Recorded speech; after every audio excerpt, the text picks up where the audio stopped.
Si de algo dispone y presume y disfruta la Hermandad de Pasión, más allá de ser un epicentro devocional de la ciudad de Sevilla y de cientos de sevillanos, disfruta también, como decimos, de la excelencia a todos los niveles y en todas las ramas del arte, en la parte textil, en la parte de la orfebrería y, por supuesto, también en el apartado musical, como no podía ser menos. Desde finales del siglo XIX, con Ramón González, pasando por Turina, pasando por Braña, hasta llegar a la actualidad, numerosos artistas se han querido acercar a comprender la imagen del Señor de Pasión y de la Virgen de la Merced a través de las partituras y a través de los pentagramas. Y en pleno 2025, ¿qué no despertará todavía el Señor de Pasión y qué motivaciones nos generará en los artistas que se dedican a la música, que le siguen componiendo y sobre todo con un trasfondo de identidad y con un porqué y con unas razones que traspasan pues cualquier frontera? Aquí en el canal de YouTube de La Oliva de Salteras nos sentamos en las dependencias de la Hermandad de Pasión, a quien le agradecemos enormemente que nos haya abierto sus puertas, con Daniel Albarrán, compositor. Daniel, muy buenas. Muy buenas, Manuel.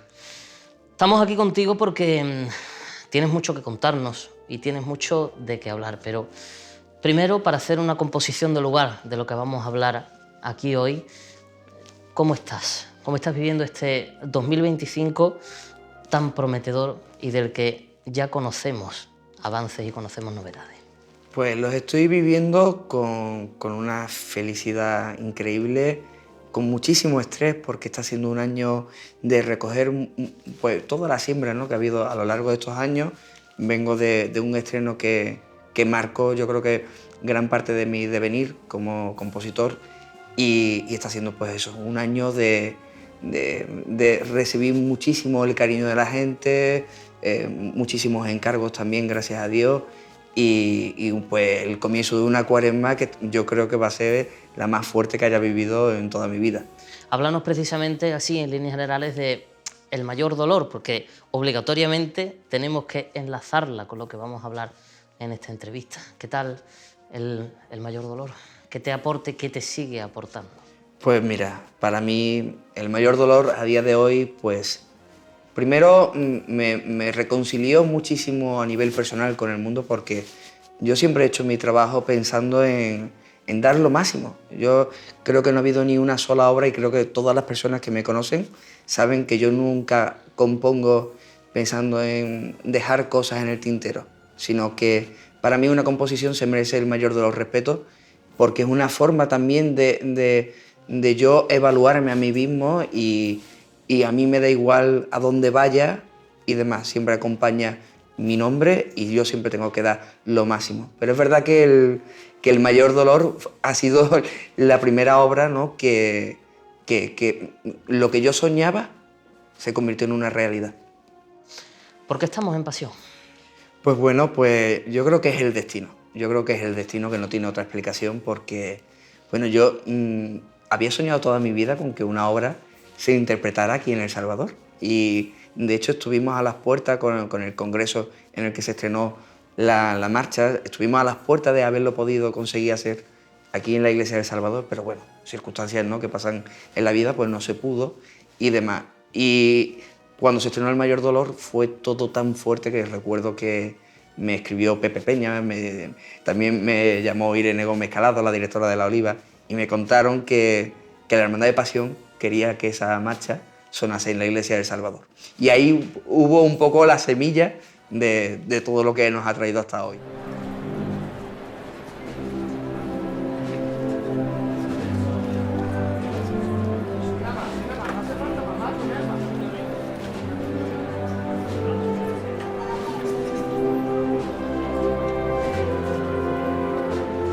Aguantando un poco sin pararse. Derecha adelante, Marco. A la derecha adelante, Marco, mi alma. A la derecha adelante, ¿vale? No se falta más, Marco.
En cuestión de días vamos a escuchar la que es y será tu nueva marcha, dedicada en buena medida, y que fíjate qué nombre tan sincero y tan directo, ¿no? Pasión. ¿Qué es Pasión? Bueno, pues mira, Pasión tiene una historia bastante profunda porque, como te decía antes, yo cuando vine el 10 de marzo al estreno a la interpretación, ¿no?, del Mayor Dolor, recuerdo que Pepe Peña me cogió del hombro y me dijo: la Hermandad de Pasión te quiere hacer un encargo. Para mí eso, yo es que casi ni me lo creía, porque yo estaba en una burbuja ese día con la ilusión de vivir ese momento y no lo viví con la realidad que debería haberla. No le diste en ese momento la dimensión que tenía. Cuando ya lo estuvimos meditando, claro, era una marcha que además Pepe me supo conducir más o menos bien en cuanto a lo que yo debería de componer aquí en la hermandad, que él me decía mucho: a Pasión le pega una marcha fúnebre. Pero claro, yo venía del Mayor Dolor, que era una obra muy sincera en cuanto a cómo yo me encontraba emocionalmente, y creo que esa es parte del éxito que ha tenido la obra, ¿no? Que no se trata de, como un actor, intentar emular unas emociones, sino que fue un desahogo emocional el que le dio esa realidad a la obra. Y yo quería que para la Hermandad de Pasión pasara algo así. En ese momento yo no me veía capacitado porque yo estaba muy feliz, en unas circunstancias emocionales muy buenas, y dejé que el tiempo pasara. Yo quería buscar esa realidad. Y claro, en verano, que fue cuando empezó a escribir la obra, pasó que la mujer de Gutiérrez Juan, Conchi, falleció. Para mí eso fue un masazo emocional brutal. Y en ese momento caí, aparte de que la música empezó a nacer en mi cabeza, caí de la posible conexión que podían tener las dos marchas.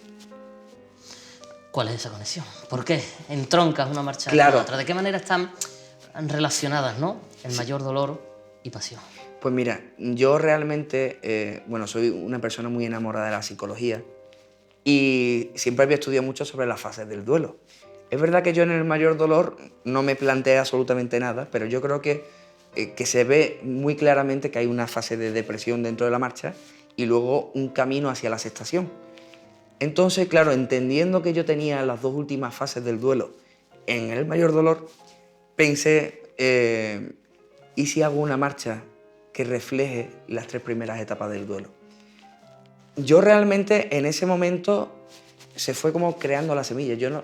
Lo curioso fue porque yo normalmente voy mucho a las hermandades a mirar a la Virgen, ver un poco lo que transmite, pero en este caso me dejé llevar por la intuición, y por eso te digo muchas veces que creo mucho en el destino, porque cuando termino de escribir la obra reflejando esas tres primeras etapas y vi a la Virgen de la Merced, que fue justo al revés, me doy cuenta que ella, junto a la imagen de San Juan, representan claramente una fase de negación, porque se ve como ella tiene la mirada perdida, como él la mira a ella. Es la misma imagen que vemos de cuando alguien no está asimilando la realidad y por muy acompañado que se sienta, está totalmente solo. Entonces, yo creo que eso fue algo que, bueno, pues que vino porque tenía que venir. Y me pareció muy interesante musicalmente reflejar, ya te digo, esas tres etapas, unirlas de alguna manera con las dos del Mayor Dolor y crear una historia que se complementen las unas a las otras. ¿Y cómo has traspasado eso a la partitura, al pentagrama? ¿De qué manera has plasmado eso? ¿Cuánto tiempo lleva ese proceso de traspaso al papel, la idea que tienes en la cabeza, sin perder de vista, naturalmente, que estamos hablando de una marcha procesional? Claro.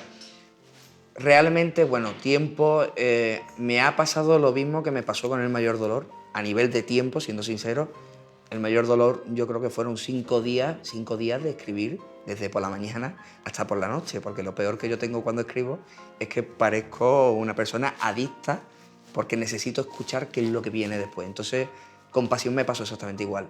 Hubo mucho tiempo desde que me la encargan hasta que empiezo a escribir, pero en el momento en el que empiezo a escribir, 5 días prácticamente, y se terminó la obra.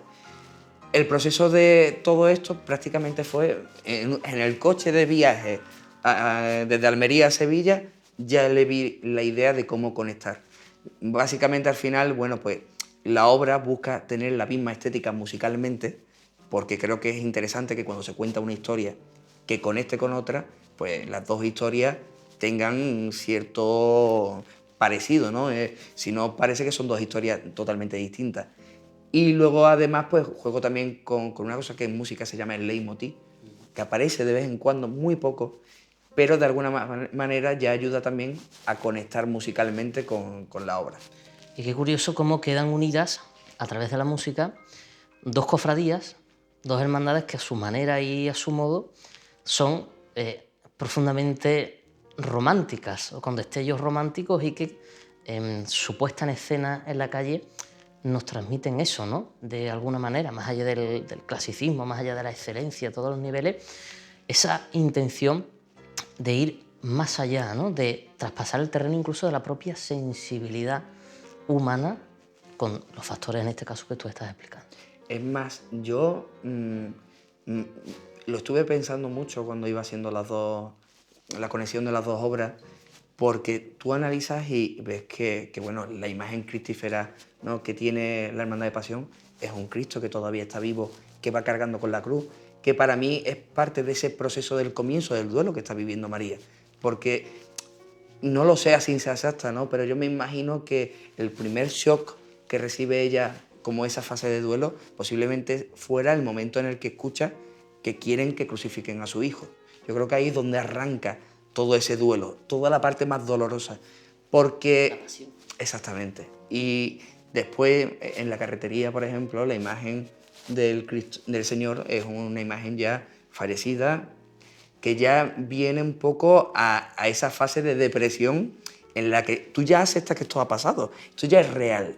Porque lo que sí hay que entender es que en la negación la parte más cruel que tiene es que no te lo crees. O sea, hay una voz en tu cabeza que te está diciendo que todo esto es real, pero hay otra que te dice que esto no puede ser real. Entonces es una batalla interna en uno mismo que ya cuando llega la depresión creo que esa parte sí ha pasado.